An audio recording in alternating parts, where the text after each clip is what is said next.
Son of Ur by David Slagle. A short story from League of Legends. Read to you by Prestige Edition. With a few lines provided by the Sweet Sniper.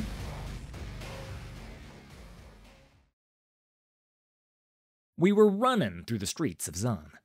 The pipes and stained glass were blurred, smeared colors against the gray, and the fog that hung in every chem-soaked alley.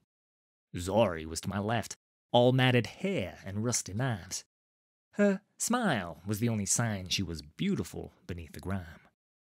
Blank was behind her, with a spray filter full of glowing paint and a head dripping with ideas. Scuzz brought up the rear. Every bit the kind of lug you'd expect to be called Scuzz. But he was our Scuzz, every scuzzy bit of him. He yelled our gang's name into the billowing smoke, mocking the night as ours. "Sump Riders!" We laughed and yelled it too. We were young, we were alive. Nothing could stop us. It would have to catch us first, and we were still running. The city itself seemed to carry us forward as we slid down into its depths, farther and farther from the sump scrapper we just robbed and left bleeding in the gutter. His cogs still jangled in our pockets, more than enough for a bit of fun. We were on our way to the Black Lanes, the market at the heart of Xen. Think they'll sell us any shimmer wine? Zori asked. Bleeding that sumper made me a mite parched. Blank scoffed. They'd sell shimmer to a child in the lanes. And then they'd sell the child.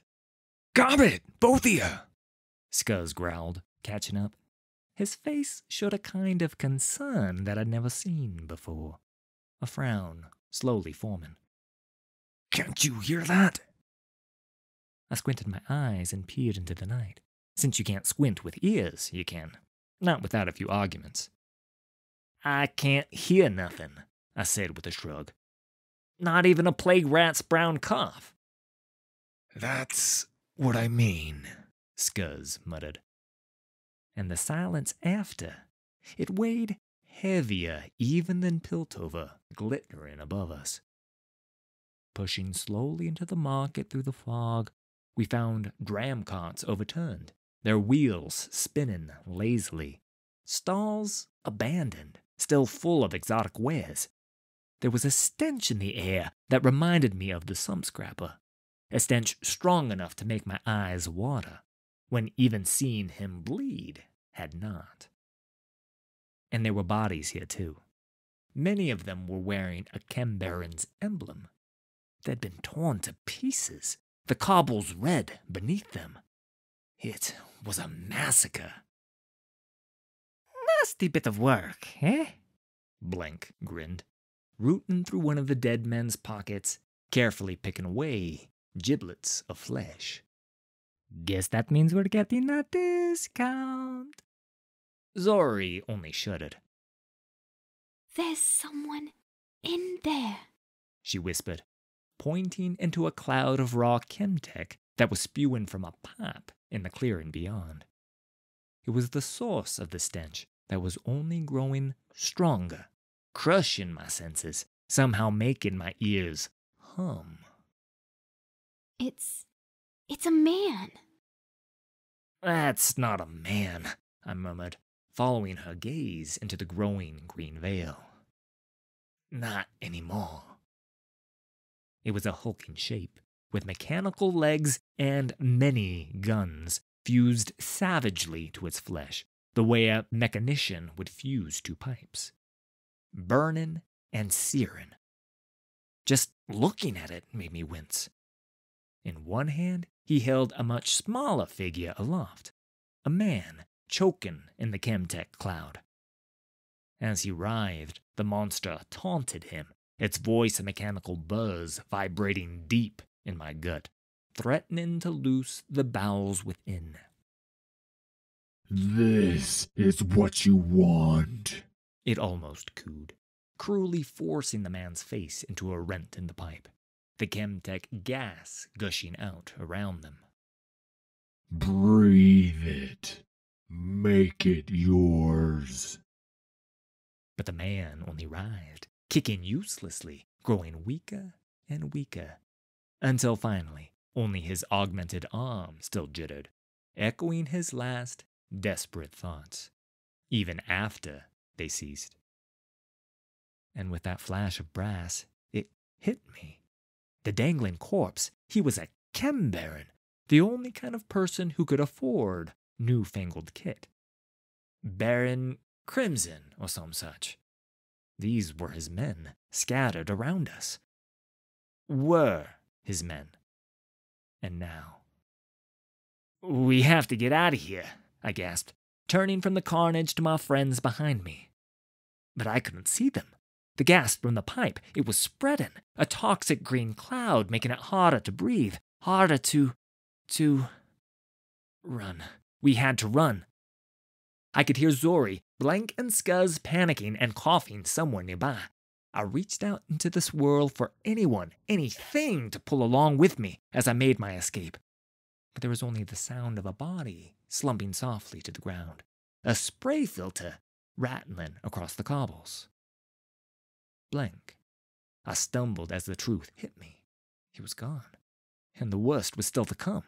The monster pushed itself through the cloud, a massive armored leg slamming down beside me, and then another, and another, all revealed chemtech-filled tubing and protruding gun muzzles that smoked with the very same heat still smoldering in the bodies around us. I could taste it at the back of my throat, a truth as bitter as the acrid air. I was gonna die here. The monster grabbed me by my ragged scruff, lifting me close enough to see its face.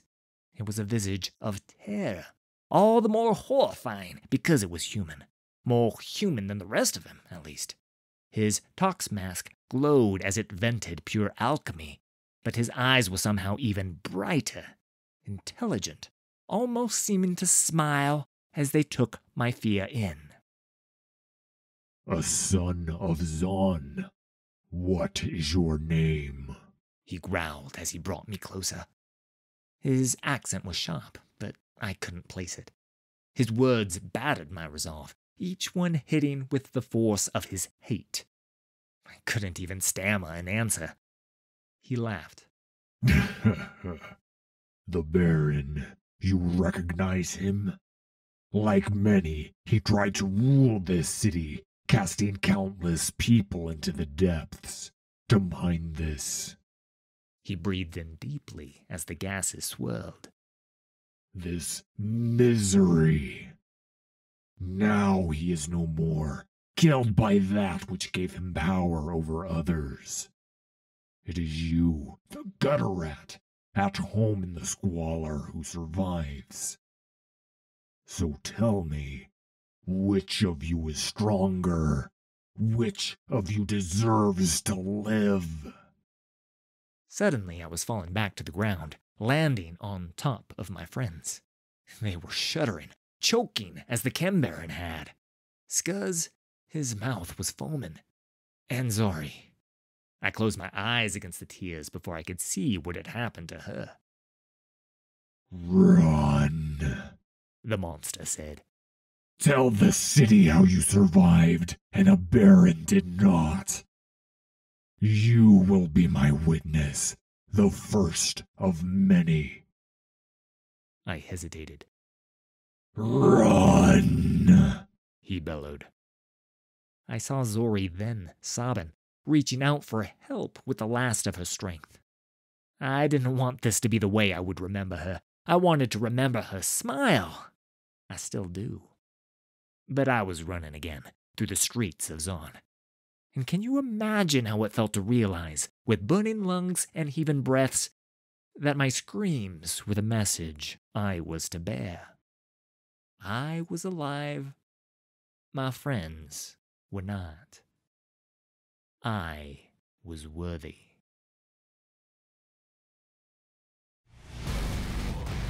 I'd like to thank the Sweet Sniper for this week's collaboration. You can find me at twitch.tv/thesweetsniper.